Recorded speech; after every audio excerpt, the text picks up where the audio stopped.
आज हम उस स्टेज की बात करने वाले हैं जहां प्यार सिर्फ इमोशन नहीं रहता बल्कि लाइफ डिसीजन बन जाता है। जब तक रिश्ता दो लोगों के बीच होता है सब आसान लगता है। कॉल्स, मैसेजेस, मिलने की एक्साइटमेंट, फ्यूचर की बातें सब अच्छा चलता है। लेकिन जैसे ही बात शादी की आती है और घर पर बताने का समय आता है, सिचुएशन बदल जाती है। अचानक इमोशंस के साथ रिस्पॉन्सिबिलिटी भी जुड़ जाती है, क्योंकि इंडिया में शादी सिर्फ दो लोगों का साथ नहीं है, ये दो फैमिलीज का कनेक्शन है। यहाँ सिर्फ हम दोनों खुश हैं काफी नहीं होता। यहाँ ये भी देखा जाता है कि परिवार क्या सोचता है, समाज क्या कहेगा और फ्यूचर कितना सिक्योर है। पेरेंट्स अक्सर गलत नहीं होते, बस उनका पॉइंट ऑफ व्यू अलग होता है। उन्हें अपने बच्चे की सेफ्टी, रिस्पेक्ट और स्टेबिलिटी की चिंता होती है। कई बार कास्ट भी इशू बन जाती है। आज हम मॉडर्न इंडिया की बात करते हैं, लेकिन ग्राउंड लेवल पर आज भी कास्ट बहुत घरों में सेंसिटिव टॉपिक है। जब बच्चा कहता है कि वो अपनी पसंद से शादी करना चाहता है, तो पेरेंट्स के दिमाग में बहुत सारे सवाल एक साथ आते हैं। फैमिली बैकग्राउंड क्या है, वैल्यूज मैच करती है या नहीं, फ्यूचर स्टेबल है या नहीं। ये क्वेश्चंस प्यार को गलत साबित करने के लिए नहीं होते, बल्कि इंश्योरेंस पाने के लिए होते हैं।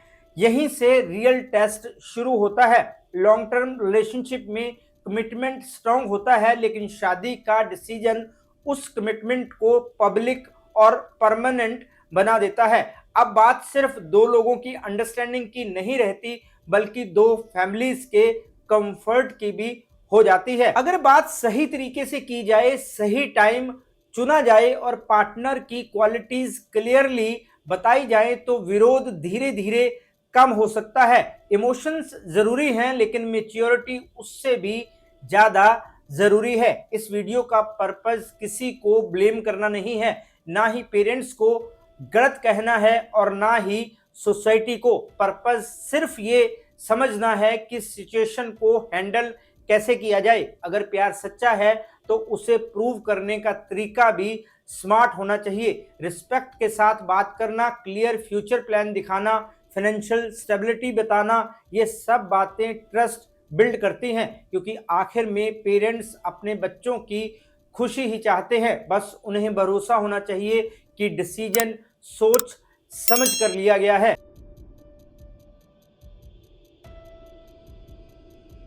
नमस्कार दोस्तों, मैं हूं राहुल राय गुप्ता और आप मुझे डिटेक्टिव गुरु के नाम से भी जानते हो। और हम करते हैं देश विदेश में पर्सनल और कॉर्पोरेट इन्वेस्टिगेशन। अगर आप भी इस फेस में हैं, यहाँ दिल भी इंपॉर्टेंट है और फैमिली भी, तो आज की ये वीडियो खास आपके लिए है। यहाँ आपको सिर्फ बातें नहीं मिलेंगी, बल्कि प्रैक्टिकल गाइडेंस मिलेगी। सिंपल तरीके, क्लियर सोच और स्टेप बाय स्टेप समझ, ताकि आप जान सकें कि बात को सही डायरेक्शन में कैसे आगे बढ़ाया जाए। क्योंकि शादी लाइफ का बहुत बड़ा डिसीजन है और ऐसे फैसले इमोशन से नहीं, बैलेंस और मैच्योरिटी से लिए जाते हैं। आज मैं आपको 5 इंपॉर्टेंट पॉइंट्स बताऊंगा रियल सिचुएशंस पर, जिनसे आप समझ पाएंगे कि परिवार से बात कैसे शुरू करनी है, कास्ट इशू को कैसे हैंडल करना है, ट्रस्ट कैसे बिल्ड करना है और अपने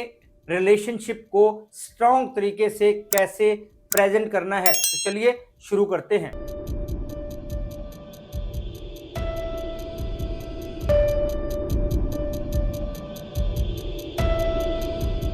जब तक रिश्ता सिर्फ आप दोनों के बीच होता है, तब तक सब कुछ सिंपल लगता है। आप मिलते हैं, बातें करते हैं, फ्यूचर की प्लानिंग करते हैं और धीरे धीरे एक स्ट्रॉन्ग कनेक्शन बन जाता है। उस समय आपको लगता है कि अगर अंडरस्टैंडिंग है, रिस्पेक्ट है और लॉन्ग टर्म साथ रहने का इंटेंशन है, तो फिर कोई प्रॉब्लम नहीं होनी चाहिए। लेकिन जैसे ही बात शादी की आती है और घर पर बताने का टाइम आता है, वहीं से सिचुएशन बदल जाती है। अचानक एक्साइटमेंट के साथ नर्वसनेस भी जुड़ जाती है, क्योंकि अब ये सिर्फ दो लोगों का डिसीजन नहीं रह जाता है, ये फैमिली डिसीजन बन जाता है। इंडिया में फैमिली का रोल बहुत स्ट्रांग होता है। पेरेंट्स अपने बच्चों के लिए हमेशा बेस्ट चाहते हैं। जब आप उन्हें अपने रिलेशनशिप के बारे में बताते हैं, तो उनके दिमाग में एक साथ कई सवाल आते हैं। सामने वाला कौन है, उसका फैमिली बैकग्राउंड क्या है, कैरियर स्टेबल है या नहीं, फ्यूचर सिक्योर रहेगा या नहीं।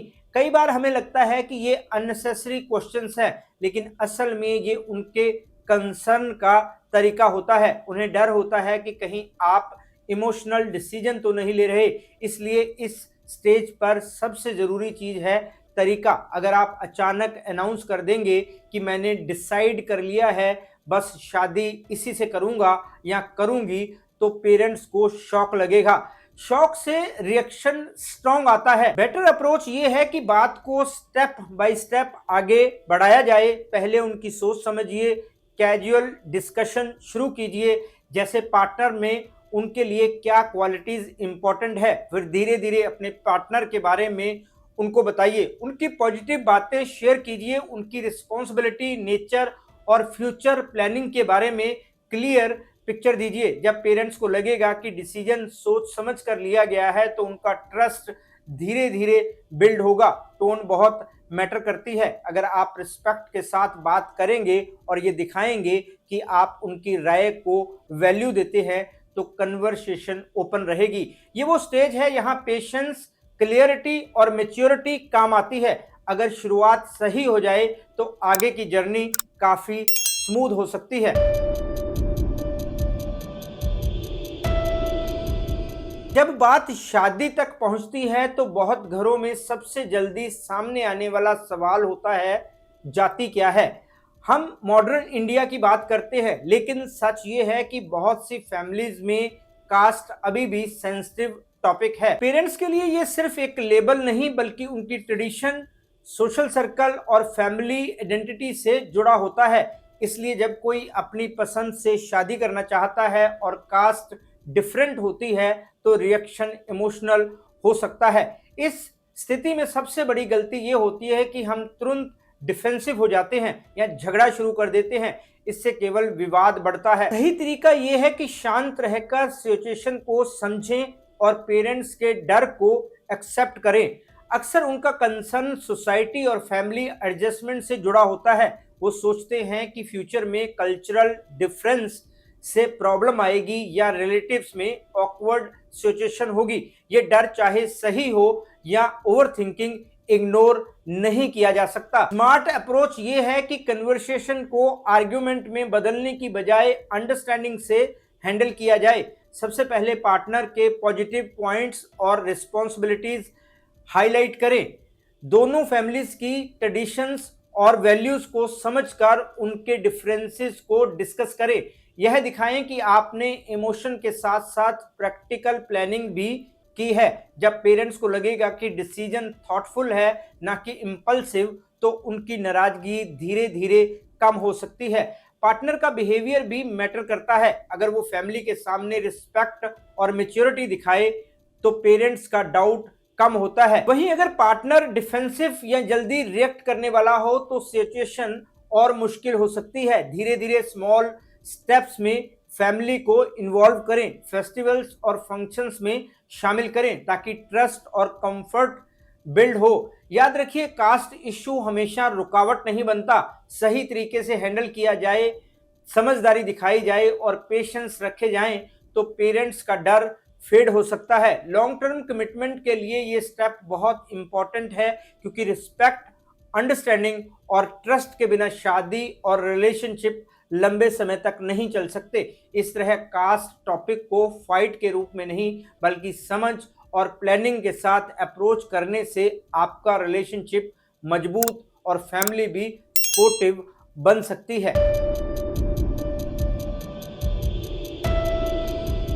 जब बात शादी की आती है, तो पेरेंट्स का सबसे बड़ा कंसर्न हमेशा स्टेबिलिटी और सिक्योरिटी होता है। वो सिर्फ ये नहीं देखते कि आप प्यार करते हैं, बल्कि ये भी देखते हैं कि आपका पार्टनर और आप दोनों मिलकर एक सुरक्षित और स्टेबल लाइफ बना सकते हैं कि नहीं। कई बार पेरेंट्स का डाउट सिर्फ उनके पास्ट एक्सपीरियंसेस या सोसाइटी के प्रेशर्स की वजह से होता है। इसलिए आर्गुमेंट या इमोशन से उन्हें कन्विंस करना काम नहीं करता। सबसे इफेक्टिव तरीका है ट्रस्ट दिखाना, और ये सिर्फ वर्ड से नहीं, एक्शन से होता है। एक्शंस का मतलब सिंपल है, लगातार ट्रांसपेरेंसी और मैच्योरिटी दिखाना। हिडन रिलेशनशिप या सडन अनाउंसमेंट से पेरेंट्स का डाउट बढ़ता है। लेकिन अगर आप धीरे धीरे पार्टनर को फैमिली में इंट्रोड्यूस करते हैं, छोटे इवेंट्स में साथ जाते हैं और रिस्पेक्टफुल एटीट्यूड रखते हैं, तो कंफर्ट लेवल और ट्रस्ट ऑटोमेटिकली बिल्ड होता है। पेरेंट्स तब समझते हैं कि आप इंपल्सिव डिसीजन नहीं ले रहे बल्कि लॉन्ग टर्म प्लानिंग के साथ आगे बढ़ रहे हैं। इसके अलावा फाइनेंशियल क्लियरिटी और कैरियर स्टेबिलिटी दिखाना भी ट्रस्ट बिल्ड करने में बहुत मदद करता है। पेरेंट्स चाहते हैं कि फ्यूचर सिक्योर हो, रिस्पॉन्सिबिलिटीज शेयर्ड हो और अनएक्सपेक्टेड चैलेंजेस के लिए प्लान रेडी हो। जब आप उन्हें ये विश्वास दिलाते हैं तो उनका स्ट्रेस कम होता है और वो धीरे धीरे आपके डिसीजन को रिस्पेक्ट करने लगते हैं। पेशेंस इस स्टेज पर सबसे इंपॉर्टेंट फैक्टर है। सब पेरेंट्स तुरंत एग्री नहीं करते। काम और पॉजिटिव एटीट्यूड से उन्हें टाइम दें, धीरे धीरे कन्वर्सेशन ओपन रखें और स्मॉल डिसीजंस में अंडरस्टैंडिंग बिल्ड करें। ट्रस्ट सिर्फ कन्विंस करने का तरीका नहीं बल्कि लॉन्ग टर्म रिलेशनशिप की फाउंडेशन है। लॉन्ग टर्म कमिटमेंट तभी स्ट्रांग रहता है जब दोनों पार्टनर्स इमोशनली और प्रैक्टिकली रेडी हों। इस तरह ऑनेस्टी, प्लानिंग और रिस्पेक्ट दिखाने से ट्रस्ट मजबूत बनता है। पेरेंट्स को लगेगा कि आप मैच्योर हैं और अपने रिलेशनशिप के लिए रिस्पॉन्सिबल हैं। यही रीजन है कि लॉन्ग टर्म रिलेशनशिप सक्सेसफुल होता है और फैमिली सपोर्टिव बनती है। ट्रस्ट बिल्ड करना कोई इंस्टेंट प्रोसेस नहीं है बल्कि पेशेंस और स्मार्ट अप्रोच से अचीव किया जा सकता है।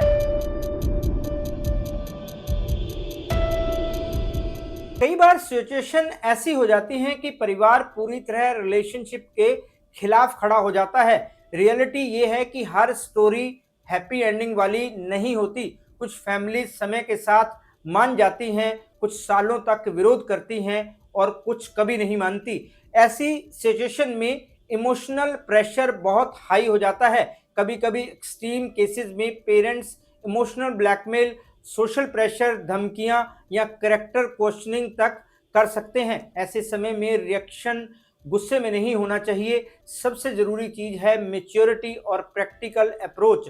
जब परिवार विरोध करता है तो सबसे कॉमन मिस्टेक होती है कि हम इम्पल्सिव रिएक्शन दे देते हैं। इसके कारण आर्गुमेंट और टेंशन बढ़ जाती है, रिलेशनशिप और भी कॉम्प्लिकेटेड हो जाता है। इसलिए काम रहना और स्टेप बाय स्टेप अप्रोच अपनाना बहुत ज़रूरी है। पहले समझिए कि उनके ऑब्जेक्शंस क्यों हैं और क्या फियर सोसाइटी या रिलेटिव्स के जजमेंट की वजह से है या सेफ्टी और सिक्योरिटी के कंसर्न की वजह से। जब आप उनके डर को एक्सेप्ट करते हैं और उसके सॉल्यूशन दिखाते हैं तो विरोध धीरे धीरे कम हो सकता है। और इसे मैनेज करने के लिए सिंपल तरीकों को अडॉप्ट करना बहुत हेल्पफुल होता है।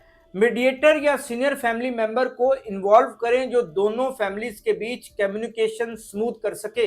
पार्टनर की पॉजिटिव क्वालिटीज, रिस्पॉन्सिबिलिटीज और कैरियर को हाईलाइट करें। फाइनेंशियल प्लानिंग और फ्यूचर गोल्स को क्लियरली बताना भी पेरेंट्स का बिगेस्ट कंसर्न रिड्यूस करता है। टाइमिंग पर भी ध्यान दें। अगर घर में पहले से टेंशन है तो उसी समय डिस्कशन अवॉइड करें। इस स्टेज पर पेशेंस और काम बिहेवियर सबसे बड़ी शक्ति होती है। पेरेंट्स पर तुरंत डिसीजन लेने का दबाव मत डालिए, उन्हें स्पेस और टाइम दें, रिस्पेक्ट और अंडरस्टैंडिंग दिखाएं, कन्वर्सेशन को ओपन रखें और स्मॉल स्टेप्स में ट्रस्ट बिल्ड करें।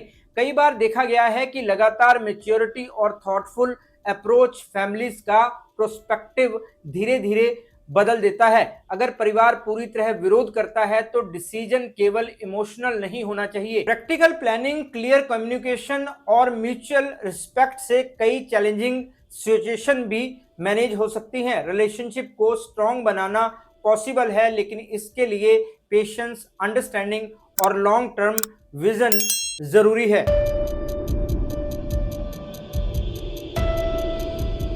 कई लोग सोचते हैं कि बस शादी हो जाए फिर सब ठीक हो जाएगा, लेकिन सच ये है कि शादी सॉल्यूशन नहीं है बल्कि मिरर है। शादी दिखाती है कि रिलेशनशिप में पहले क्या था और आगे क्या होना चाहिए। अगर पहले रिस्पेक्ट और इक्वलिटी नहीं थी तो शादी के बाद कंट्रोल और प्रेशर बढ़ सकता है। इसलिए मैरिज सिर्फ एक फॉर्मल कमिटमेंट नहीं है बल्कि लॉन्ग टर्म रिलेशनशिप का पार्ट और टेस्टिंग स्टेज है। शादी के बाद कई कपल्स को असली चैलेंजेस फेस करने पड़ते हैं। पहले इमोशनल कनेक्शन अच्छा लगता था, लेकिन अब प्रैक्टिकल रिस्पॉन्सिबिलिटीज, फैमिली एक्सपेक्टेशंस और सोशल प्रेशर्स सामने आते हैं। कई केसेस में देखा गया है कि जो कपल्स पहले बिना प्लानिंग के साथ थे, उन्हें बाद में डिसएग्रीमेंट्स और कॉन्फ्लिक्ट्स का सामना करना पड़ा। इसलिए मैरिज में क्लियर कम्युनिकेशन और अंडरस्टैंडिंग होना बहुत जरूरी है। लॉन्ग टर्म रिलेशनशिप तभी सक्सेसफुल होता है जब दोनों पार्टनर्स बराबरी में खड़े हों। अगर कोई साइलेंट रहता है और दूसरा हर इशू पर फाइट करता है तो इम्बैलेंस और फ्रस्ट्रेशन बढ़ता है। प्यार तभी स्ट्रांग रहता है जब रिस्पॉन्सिबिलिटी के साथ निभाया जाए, बर्डन या मजबूरी के रूप में नहीं। दोनों को मिलकर फ्यूचर प्लानिंग, फाइनेंशियल सिक्योरिटी और फैमिली इन्वॉल्वमेंट की बाउंड्रीज तय करनी चाहिए। ये समझना जरूरी है कि मैरिज केवल इमोशंस दिखाने का तरीका नहीं है, बल्कि प्रैक्टिकल एक्शंस और लगातार एफर्ट्स दिखाने का तरीका है। इसके अलावा शादी के बाद म्यूचुअल रिस्पेक्ट और इक्वलिटी मेंटेन करना बहुत जरूरी है। अगर पहले रिस्पेक्ट थी तो रिलेशनशिप और स्ट्रांग होगा। अगर रिस्पेक्ट नहीं थी तो शादी के बाद प्रॉब्लम्स और ज्यादा ग्रो कर सकती हैं। पार्टनर्स को चाहिए कि सिर्फ अपने लिए नहीं बल्कि दूसरे की फैमिली को भी अपनाने के लिए तैयार रहें। शॉर्ट टर्म से लॉन्ग टर्म तक जाना आसान लगता है, पर लॉन्ग टर्म से शादी तक पहुंचना चैलेंजिंग होता है और शादी के बाद रिलेशनशिप निभाना सबसे कठिन। लेकिन अगर दोनों पार्टनर समझदारी, रिस्पेक्ट और प्लानिंग के साथ आगे बढ़ते हैं तो प्यार और फैमिली दोनों साथ रह सकते हैं। मैरिज तभी सक्सेसफुल होती है जब दोनों इमोशनली और प्रैक्टिकली रेडी हों और एक दूसरे की दुनिया को अपनाने की तैयारी रखें। शादी केवल दो लोगों का इशू नहीं होती, ये दो फैमिलीज और लॉन्ग टर्म रिस्पॉन्सिबिलिटी का टेस्ट है। इसलिए पेशेंस, म्यूचुअल अंडरस्टैंडिंग और लगातार एफर्ट्स हर कपल के लिए सबसे जरूरी फाउंडेशन है। यही वो स्टेज है जहां प्यार, रिस्पेक्ट और प्रैक्टिकल अप्रोच बैलेंस में दिखता है।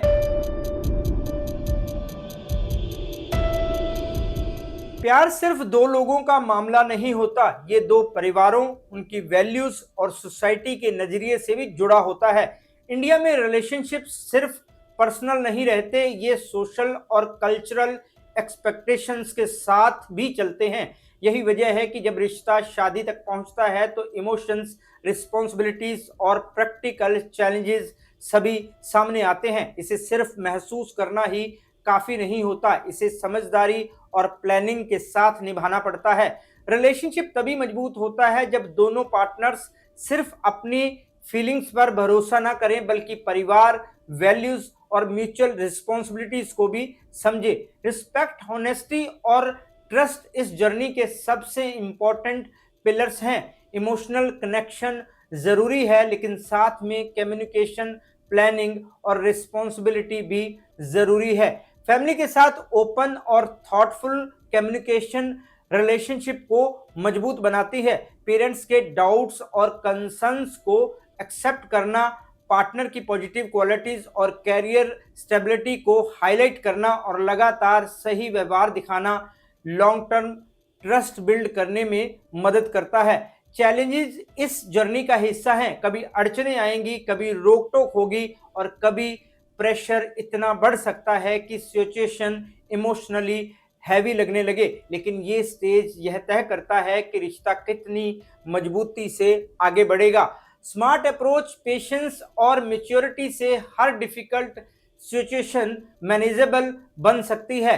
इमोशनल रिएक्शंस जरूरी हैं, लेकिन रैश डिसीजंस या इंपल्सिव रिएक्शंस अक्सर डैमेज करते हैं। काम, रिस्पेक्टफुल और सही तरीके से सोचा समझा बिहेवियर रिलेशनशिप को सही दिशा में ले जाता है। मैरिज केवल एक फॉर्मल कमिटमेंट नहीं है, ये लॉन्ग टर्म जर्नी का टेस्टिंग स्टेज है।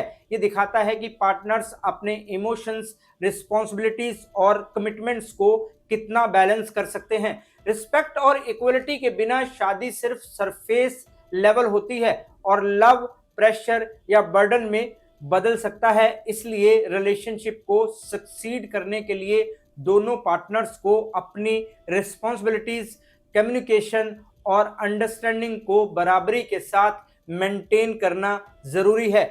याद रखिए कि प्यार तभी स्ट्रांग और मीनिंगफुल होता है जब पार्टनर्स सिर्फ एक दूसरे के लिए नहीं बल्कि एक दूसरे की दुनिया और परिवार के लिए भी रेडी हों। पेशेंस, ऑनेस्टी, म्यूचुअल अंडरस्टैंडिंग और प्लानिंग से प्यार केवल सरवाइव ही नहीं करता बल्कि फैमिली और सोसाइटी के साथ मजबूत बनता है। यही वो अप्रोच है जिससे रिलेशनशिप लॉन्ग लास्टिंग, स्ट्रांग और सेटिस्फाइंग बनता है। दोस्तों, ये वीडियो आपको कैसा लगा कमेंट करके जरूर बताएं। अगर आपको ये वीडियो यूजफुल लगा तो इसे अपने दोस्तों, रिश्तेदारों और उन लोगों के साथ शेयर कीजिए जो अभी इसी तरह की सिचुएशन से गुजर रहे हैं। हो सकता है कि ये जानकारी उनके लिए भी बहुत हेल्पफुल साबित हो। और अगर आप ऐसे ही इंफॉर्मेटिव और प्रैक्टिकल वीडियोस आगे भी देखना चाहते हैं तो हमारे चैनल को ज़रूर सब्सक्राइब करें और बेल आइकॉन दबाना ना भूलें ताकि हमारी हर नई वीडियोस की नोटिफिकेशन आपको सबसे पहले मिले।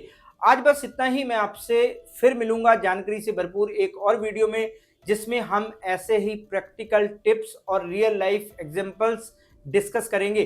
तब तक के लिए अपना और अपने परिवार का ध्यान रखें, खुश रहें, मस्त रहें।